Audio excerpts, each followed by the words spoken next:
This video is a bit long and complex, but if you watch it, you'll clearly see the fundamental difference between China and the United States. Lately, China's aircraft carrier has been getting a lot of attention. So, what's the difference between how China and the United States name their carriers?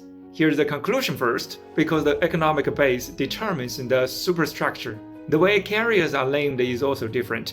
At its core, the United States follows an elitist model, so their carriers are usually named after elite figures, like the Ford, Lincoln, Kennedy, or Eisenhower.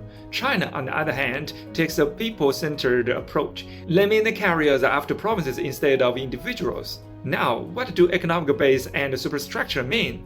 The economic base refers to overall system of production and relations shaped by a certain stage of productive forces.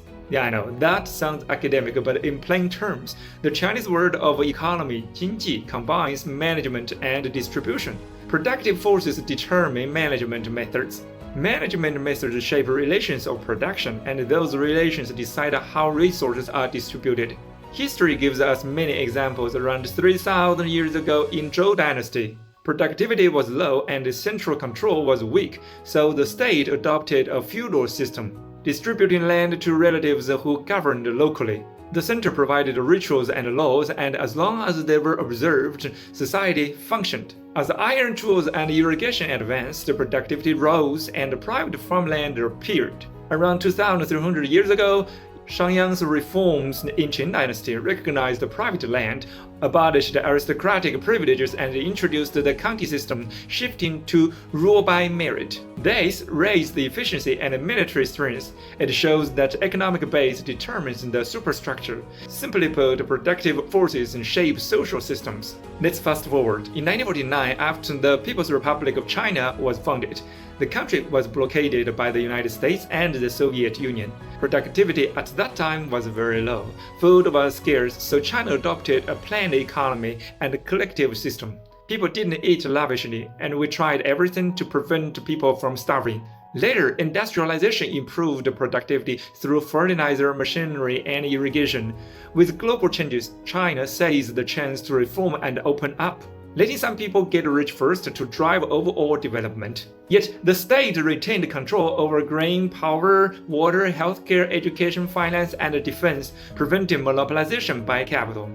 Billionaires. This ensured that even with income gaps, collective identity remained strong. Ordinary people still cared deeply about national affairs. The Fujian carrier's breakthroughs made many Chinese people proud. They even cried for their achievement. That pride reflects something deeper.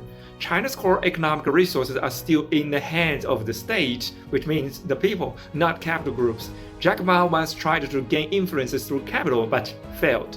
There are no capitalists in China's central leadership. Unlike the United States, China is mission-driven, not money-driven. That's why China continues to catch up with and sometimes surpass the United States in technology and defense. The United States, with capital-driven short-term resource concentration, can achieve breakthroughs, for example, pouring huge funds into AI, but money-driven models lack endurance.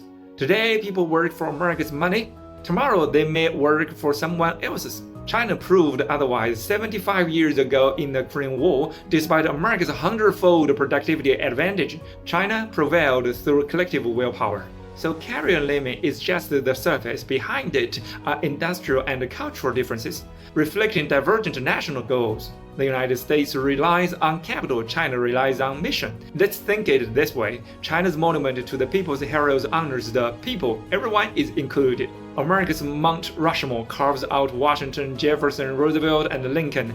Elite individuals embodying the nation. Follow me, an Eastern perspective to see the world.